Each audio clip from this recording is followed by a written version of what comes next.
హరే కృష్ణ అండి.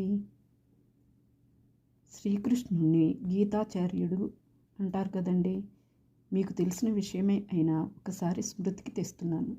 కురుక్షేత్ర యుద్ధ మహాసంగ్రామంలో శ్రీకృష్ణ భగవానుడు సామాన్య మానవులను దృష్టిలో పెట్టుకొని ఈ కలియుగంలో అనేక ఘోరాతి ఘోరమైన సంఘటనలను ఎలా ఎదుర్కోవాలో, ఎలా ప్రవర్తించాలి, ధర్మబద్ధంగా ఎలా ఉండాలి ఇత్యాది జ్ఞానాన్ని అర్జునునికి అవగతం చేశారు. యుద్ధరంగంలో ఉన్న వారందరూ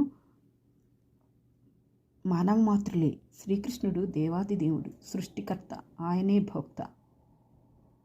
ఆయన లేనిదే ఏదైనా అసాధ్యము. ఆయన బోధించిన గీతను అనుసరించడం మన ధర్మం. ఆయన్ను ధిక్కరించి సామాన్య మనుషుడు ఏమీ సాధించలేడు, ఇంకా హీనమైన జన్మలు తప్ప. కృష్ణం వందే జగద్గురు అంటారు కదండి. ఈ జగత్తుకి ఆయన గురువు. ఒక విషయం తెలుసా, మనం భగవంతుని దగ్గరే ఉండేవాళ్ళమట. మనం భగవంతుడిని ధిక్కరించడం వల్లే మనల్ని మానవులుగా భగవంతుడే ఆ జన్మను ఇచ్చారు. ఎందుకంటే ఒక ఛాన్స్ ఇచ్చారు. ఆయన దగ్గర చేరుకోవడానికి కృష్ణుడు భగవద్గీతలో ఒక విషయం చెప్తారు. అహం బీజ ప్రదాపిత అంటే మనం అందరికీ తండ్రి ఆయనే.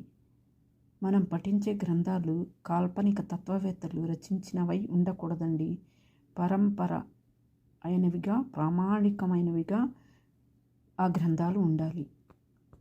వాటినే మనం చదవాలి. గుర్తుపెట్టుకోండి. శ్రీకృష్ణునికి ఒక్కటే అండి, మానవుడు జన్మ మృత్యు జరావ్యాధుల బారిన పడకుండా నా భగవత్ జ్ఞానాన్ని పొంది మరలా ఆయన ధామానికి చేరుకోమని. చూసారా, మనం ఎంత చేసినా మనపైన ఆయనకు ఎంతటి కరుణా కటాక్షాలు ఉన్నాయో. మనం ఆధ్యాత్మికాచార్యుల ద్వారా భగవద్ జ్ఞానాన్ని పొంది భగవద్ధామానికి చేరుకోవడానికి ప్రయత్నిద్దాం.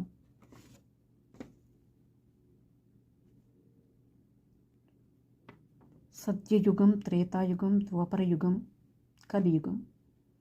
లాస్ట్ యుగం అంటే అంతిమ యుగం కలియుగం. తర్వాత యుగాంతం అయిపోతుంది. ఈ కలియుగంలో కలి ప్రభావం మానవులపై చాలా ఉంటుంది. ముఖ్యంగా యువత కలి ప్రభావం వల్ల అనేక దౌర్భాగ్యమైన కార్యాలకు పాల్పడి నికృష్టమైన జన్మల నుంచి విముక్తి పొందుతారనే ఏదో నాకు తెలిసిన స్వల్ప భగవత్ మేధస్సును మీతో షేర్ చేసుకోవాలి అనుకుంటున్నాను.